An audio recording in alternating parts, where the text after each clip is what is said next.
Kadarating lang namin sa Butuan ngayon, alas 7 na. So nag-drop by na lang kami dito sa isang murang kainan. Kananan ni Papa Daday. Ito oh. Nag-aano sa ng balbakwa at saka barbecue at saka bulalo. Yan, kananan ni Papa Daday. Mura lang sila. May mga barbecue. Maraming mga taong kumakain kasi mura lang. Dito yung balbakwa at bulalo. Lalaki ng kaldero nila. Kasi mga ipalit yun. Yan ang mga kaldero nila, di ba? Ang lalaki. Order kami ng balbakwa at bulalo.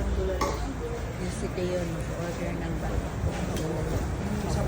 Diyan lang kami nag-park harap. Ano lang to? Along the highway. Malapit lang din siya sa tinitirhan naming bahay. So, nag-drop by na lang kami dito bago kami uwi sa bahay. Kasi madadaanan lang. Kaya ayun. Sa isang tao lang. Walang gulay. Oh, ito lang. Walang gulay. Ano lang yan? Ganyan lang. Ganyan malaking karne. Oo. Yan yung balbakwa. Pwede ba nga yung cake sa sabaw? Ayan yung balbakwa. Oh, ito ang balbakwa. Ano yung balbakwa? Baka ba yan? Baka. Yan yung balbakwa. So ano? Yan sila. Dito kami upo. So, pagdala order atay. Atay o chorizo ba? Balbakwa? Hotdog. Ana. Order. Hello. Hello. Na-order na dito. Pila. Yan, may barbecue sila. Aw, kana lang. Ayaw lang hard. Kana lang atay.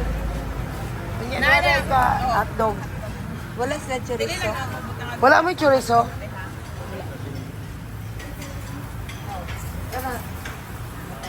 Kato na lang isa yun. Ka na. O, ka na. Ito, gusto mo to? Gusto mo to?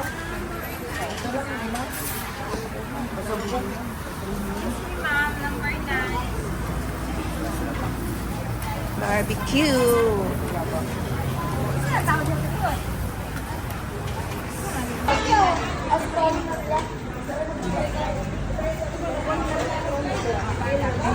Adobo, papa.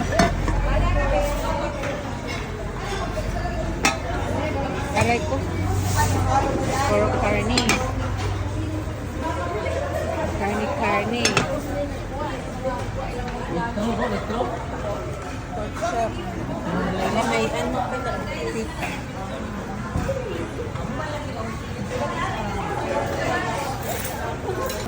Oh, anak. Order din kami ng pinakbet. Pinakbet. Kain na tayo. Gusto mo bala? Oo. Kain pa naman ko. Balbakwa, barbecue, pinakbet ang aming order at saka isaw. Ayan. I love. Yan yung balbakwa. Ano siya, alaan. Aw. O, kanipod. Patangin. Kanipod. Oo. Wala. Oh, tangun. Oh, very good. Hindi na naubos. Oh, Kanin. Success. Ang kanin nga, pag naanuhan ng ibang ulam, tatanggalin niya yan. Anak ko, mantika.